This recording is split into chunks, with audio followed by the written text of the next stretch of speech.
Na noite do dia 2 de janeiro, em Feira de Santana, Bahia, uma cidade onde o calor úmido do verão parece carregar consigo uma aura densa, Mariana sentia algo diferente no ar. A festa de Ano Novo parecia distante, como se a euforia das celebrações tivesse sido arrancada do tecido do tempo, deixando apenas uma sensação de vazio opressivo. Ela vivia sozinha em uma casa antiga, herança de família, com paredes descascadas que exalavam uma umidade fria, fora de lugar para o clima. No silêncio da noite, algo parecia sussurrar nos cantos da sala, nos vãos entre as tábuas do assoalho, como vozes que se recusavam a emergir completamente. Nos dias anteriores, os sonhos começaram.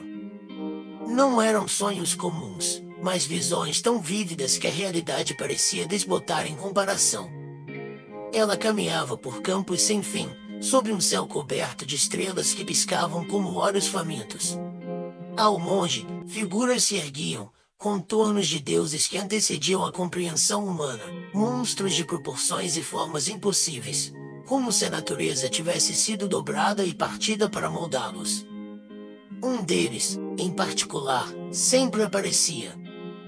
Sua presença era um paradoxo, terno e horrendo, angelical e demoníaco. Sua pele brilhava como se estivesse feita de luz líquida, mas sua carne parecia pulsar com um horror vivo, repleto de cicatrizes que exalavam um miasma de angústia. Quando ele a encarava, Mariana sentia um misto de desejo insano e repulsa visceral, como se sua alma fosse atraída e repelida ao mesmo tempo. Na terceira noite, acordou com um grito preso na garganta, o corpo encharcado de suor, o ar impregnado de um perfume doce, intoxicante, como flores apodrecidas. Tentou ligar as luzes, mas a eletricidade havia sumido. Apenas a luz da lua entrava pelas frestas das janelas, mas mesmo essa parecia deformada, banhando a sala em sombras inquietas que dançavam como em um ritual silencioso. Foi então que percebeu as marcas no chão. Elas não estavam lá antes. Círculos concêntricos, entalhados da madeira, entrelaçados com símbolos que ela não conseguia decifrar. Ao centro, um altar rudimentar feito de ossos e carne crua, ainda úmido, como se tivesse sido montado há pouco tempo. Um cheiro ferroso e acre invadia suas narinas. Eu não fiz isso, ela sussurrou, mas sua voz ecoou como se alguém mais tivesse falado junto. Nas noites seguintes, os sonhos tomaram um tom mais intenso. Ela era levada para câmaras subterrâneas iluminadas por tochas que queimavam com uma chama negra. Lá, figuras mascaradas cantavam línguas arcaicas, entoando cânticos de invocação que faziam a pele de Mariana arrepiar e sua mente vacilar. Os rituais eram carnais, violentos, misturando êxtase e dor em um frenesi de blasfêmia e luxúria. Homens e mulheres, com olhos vazios e corpos marcados por cicatrizes rituais, se entregavam em oferendas vivas, enquanto tentáculos de sombra emergiam das profundezas para reclamá-los. As paredes da câmara pulsavam, como um ventre vivo, e a própria pedra parecia gemer em resposta às orações. Mariana acordava todas as vezes com a sensação de mãos invisíveis a tocando, a marcando com símbolos que desapareciam ao amanhecer, mas cuja dor persistia.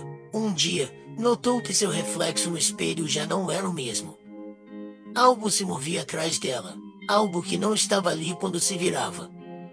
Uma figura alta, disforme, como olhos que brilhavam como sóis negros e um sorriso que parecia dividir o tecido da realidade. A cidade também começou a mudar. Pessoas desapareciam sem explicação, e quem retornava estava diferente, com olhares vidrados e vozes que falavam em uníssono, como se algo mais habitasse seus corpos. Grupos começaram a se reunir em igrejas abandonadas e campos desertos, entoando cânticos que faziam os cães da vizinhança uivarem de agonia. Na oitava noite, Mariana não conseguiu sequer tentar dormir. A presença estava lá, densa e inevitável, preenchendo o espaço ao seu redor como uma neblina invisível. Ela a sentia observando, algo além da compreensão humana. Era como se cada movimento seu fosse escrutinado, dissecado, como se uma entidade superior e insaciável estudasse sua alma em busca de falhas. A sensação não era apenas de ser vigiada, era como se fosse desejada, possuída sem consentimento. Na sala, sob a luz opaca de uma lua que parecia mais próxima e deformada do que deveria, ela viu a criatura. A princípio, era apenas uma silhueta, mas então ela se revelou, surgindo entre as sombras como algo que não deveria existir. Seu corpo irradiava uma luz que era ao mesmo tempo divina e obscena, uma beleza que queimava os olhos e fazia o coração de Mariana latejar num misto de terror e fascínio. Era impossível desviar o olhar. Cada linha do ser pulsava com uma dualidade impossível: anjos e demônios, pecado e santidade, desejo e repulsa. O corpo da entidade era andrógeno e perfeito, marcado por runas que pareciam vivas, movendo-se em padrões indecifráveis. Sua presença emanava um campo sensorial que desafiava qualquer lógica, e Mariana foi invadida por ondas conflitantes de desejo visceral, medo paralisante e pavor absoluto. Era como se o próprio universo gritasse através daquele ser: você é menor do que poeira. Você é um grão de areia diante do infinito. As emoções que ela sentia não pertenciam apenas a ela, mas pareciam ser impostas pela presença, um fluxo de loucura e luxúria carnal blasfêmica que a fazia questionar sua própria sanidade. O ser se aproximou, cada passo um ato de perversidade divina. Não era apenas uma aparição, era um ato. Um ato de profanação do espaço e do tempo, como se aquela criatura estivesse deformando a própria realidade ao existir. Na manhã seguinte, enquanto as sombras do amanhecer avançavam lentamente, Mariana caminhou sem rumo pelas ruas de Feira de Santana. Algo estava errado, e não era apenas a sensação de peso no ar. As pessoas estavam diferentes. Algumas murmuravam palavras ininteligíveis, outras pareciam entorpecidas, com olhares vidrados fixos do nada. E então, nos sussurros das conversas ao longe, Mariana começou a entender. Não era apenas ela, todos tinham sido visitados. As figuras nos sonhos, os rituais e os horrores ancestrais eram parte de algo maior. O céu, que durante o dia deveria ser um alívio, parecia ainda mais ameaçador, com nuvens se movendo em padrões que desafiavam as leis da física. E então veio o pensamento que lhe atravessou como uma lâmina: o Armagedon não seria visível aos olhos humanos, mas seria sentido primeiro nas almas daqueles que viviam ignorando o sofrimento alheio. Mariana lembrou-se do que havia ouvido em um dos cânticos nos sonhos. Primeira punição: o peso da inação. Para aqueles que assistem ao desenrolar da maldade com braços cruzados e olhos vazios, a punição será uma espiral de angústia. Não haverá dor física, mas a alma será invadida por um fardo esmagador. Eles serão colocados em um vasto deserto onde as areias sussurram os gritos das vítimas que não ajudaram. Cada passo afundará seus pés em memórias de negligência, enquanto o céu, sempre nublado, lançará sombras que se assemelham às mãos de quem clamou por socorro. O silêncio será absoluto, exceto pelas vozes em suas mentes, ecoando suas desculpas vazias até que se rendam à insônia e ao arrependimento. A segunda punição: a tortura da indiferença.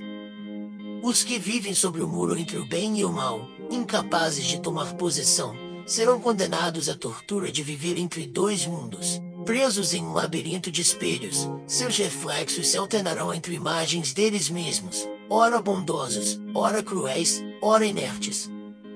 Os espelhos, porém, não apenas refletem, mas projetam suas omissões em cenas infinitas de sofrimento alheio. Cada decisão não tomada se manifestará em um ciclo de dor constante, até que suas almas implorem por absolvição.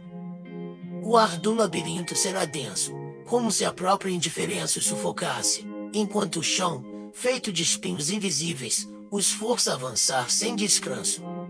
A terceira punição: o massacre dos perversos. Para os perversos, a punição será brutal e implacável, um espetáculo de destruição que refletirá a crueldade que semearam.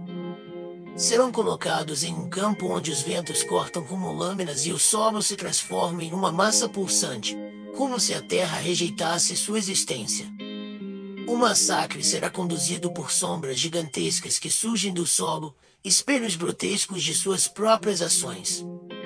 Essas sombras não apenas atacam, mas rasgam os tecidos da alma, deixando um vazio onde antes residiam a maldade e a arrogância. Seus corpos, ao fim, estarão irreconhecíveis, fragmentos de carne e memória espalhados como um lembrete do preço da perversidade. A punição final, o peso da consciência. E, para os que sobreviverem a essa sequência de castigos, o fardo mais cruel os aguardará. Serão forçados a carregar a lucidez absoluta de suas escolhas. Cada momento de inação, cada ato de indiferença e cada perversidade cometida se cristalizará em visões incessantes, uma realidade que se repetirá em suas mentes como uma corrente interminável. Carregarão em seus ombros um manto invisível, mais pesado que montanhas, tecido com os gritos dos que sofreram por sua causa. O simples ato de respirar será uma luta, pois cada inspiração trará o cheiro da destruição que causaram, e cada expiração será um grito mudo de desespero. Naquela noite, enquanto a cidade afundava em um silêncio sufocante, Mariana foi novamente arrastada aos sonhos lúcidos. Desta vez, ela estava em um campo vasto, sob um céu pulsante de cor vermelha. À sua frente, figuras colossais se erguiam, deuses antigos que faziam os pesadelos humanos parecerem trivialidades infantis. Seus corpos eram constelações distorcidas, formas cósmicas que se moviam como serpentes infinitas, engolindo estrelas e cuspindo trevas. No centro desse espetáculo de horror, estava o ser que a havia visitado na casa. Ele parecia maior agora, mais terrível, e Mariana sabia que aquilo era apenas uma fração de sua verdadeira forma. Ao seu redor, fiéis caíam de joelhos, rasgando as roupas, murmurando orações e se entregando a rituais de violência e desejo. A carne era oferecida ao vazio, o sangue formava círculos que brilhavam com uma luz profana, e o céu ressoava com um cântico que não era humano, mas celestial e satânico ao mesmo tempo. Na última noite, Mariana ouviu o som de passos atrás de si. Não era ninguém conhecido. Era ele, o ser, agora em sua casa, completando sua descida à realidade. Ele sussurrou algo em sua mente, palavras que ela não compreendia, mas que deixaram uma marca ardente em sua alma. Você verá o que está por vir. Será testemunha e oferenda. E então, o mundo começou a se dobrar. O céu se partiu como vidro, e a cidade foi engolida por uma luz escura. As figuras que desciam não eram anjos nem demônios. Eram algo mais antigo, mais terrível. Eles vinham não para salvar ou destruir, mas para refazer. Os maus foram os primeiros. Suas almas foram rasgadas de seus corpos, que se retorceram em agonia antes de se dissolverem em um grito eterno. Os indiferentes vieram em seguida, suas mentes quebradas pela revelação de tudo o que haviam ignorado. E, por fim, os sobreviventes. Mariana estava entre eles, mas sabia que o preço seria eterno. O peso da verdade era insuportável. Ela entendeu, finalmente, que aquilo não era um fim. Era um novo começo, onde o sofrimento seria a única certeza. A última visão de Mariana, antes de cair no abismo de sua mente, foi do ser se afastando, sua figura bela e horrenda ao mesmo tempo, sussurrando em um tom quase gentil, bem-vinda à verdade. E o sofrimento do vazio reinou.